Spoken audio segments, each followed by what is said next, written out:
जो माता बहन शिव भगवान की पूजा करती हैं, ये यदि उनका पति भांग पिए, चिलम पिए, बीड़ी सिगरेट पिए तो उन्हें परहेज क्यों? क्योंकि शिव भगवान धूम्रपान के पक्के आदी हैं और उसी के द्वारा वो साधना करते हैं।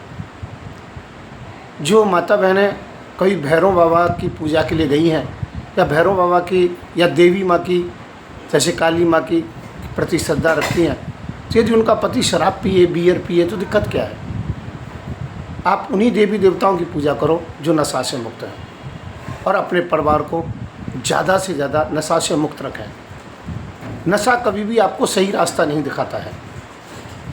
नशा मुक्त भारत होना चाहिए। मैं किसी देवी देवता की आलोचना नहीं करता हूँ, पर इतना ज़रूर कहता हूँ, शिव भगवान ने ये कहा है कि मैंने नशा किया है तो देखो मैं शमशान में रहता हूँ। जो नशा करता है, धूम्रपान करता है, उसका स्थान तो उसी दिन से रजिस्टर्ड हो गया शमशान में। वो कहते हैं मैं चाहे गृहस्थी हूँ पर कभी मकान नहीं बना पाया, मैं बनाया भी तो लुटा दिया। जो नशेड़ी होते हैं उनकी बड़ी खस्ता हालत होती है। धन्य धन्य भोलेनाथ, तुम्हारे कौड़ी नहीं खजाने में। चाहे दुनिया को कुछ भी लुटा दें पर आपके पास कुछ नहीं है। टन टन पाल मदन गोपाल है। भोलेनाथ कहते नशा करोगे तो यही हालत रहेगी। फिर संतान भी कैसा पैदा हुई? किसी की सूंड लंबी है, किसी की कुछ है, किसी की कुछ है।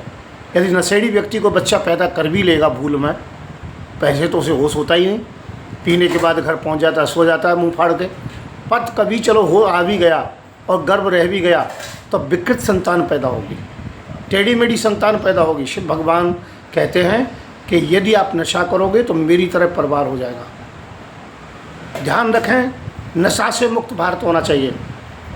देवी देवता इसी को कहते हैं। इसलिए यदि आपको पूजा करनी है तो राम और कृष्ण की करें, वैष्णव देवी की करें, जो सात्विक की विचार देते हैं। मैं कोई टीका टिप्पणी नहीं कर रहा, पर इतना जरूर कह रहा हूँ, नशा से मुक्त होना बहुत ज़रूरी है। नशेड़ी व्यक्ति कभी भी सम्माननीय, पूजनीय नहीं हो सकता है, समाज के लिए कुछ दे नहीं सकता है। चाहे वो चिलम पीता हो, चाहे भांग पीता हो। कुछ लोग चिलम और भांग पीते हैं, बात बड़ी लंबी चौड़ी हाँकेंगे, आध्यात्मिकता करेंगे।